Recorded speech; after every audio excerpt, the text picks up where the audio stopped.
When you've got a co-host that works for Apple, so you can't talk about the Switch on the podcast, you have to make a short about it instead.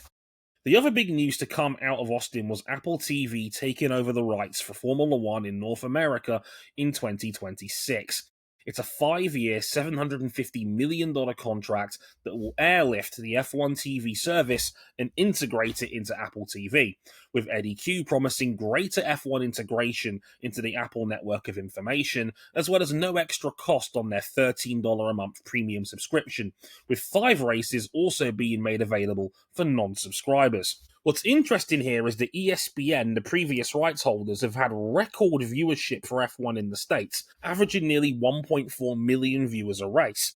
But F1 wanted double the previous deal in terms of revenue, a price ESPN wasn't prepared to pay. So what do I make of this deal? I think it has a lot of potential. Apple's riding high off the back of the F1 movie, which grossed $630 million, the most ever for a racing movie and the most of any of Brad Pitt's movies in his career.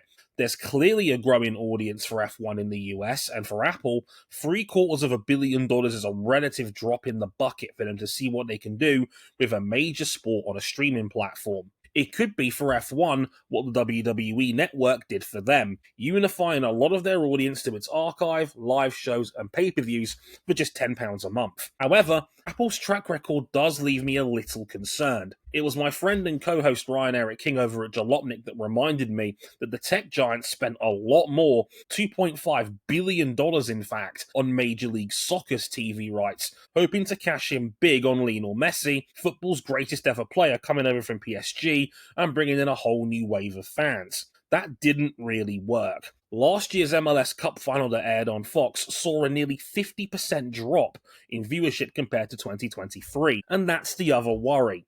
Moving away from ESPN and going to another streaming platform with an expensive price point in a very congested space, Netflix, Hulu, Amazon Prime, HBO Max, not to mention other sports own in-house streaming like the NBA League Pass or NFL Sunday Ticket. Is there enough of an audience where Apple can actually nurture and grow the next generation of F1 fans? Apple claims it has significantly more than the 45 million subscribers, but how many of them are actually F1 watchers? Are people going to go out of their way to get on the wagon? That remains to be seen. Did F1 just take the biggest check and run for the hills? Personally, I'm cautiously optimistic to see what Apple brings to the table for F1 coverage in 2026. But what do you think? Especially if you're in North America. Let me know in the comments.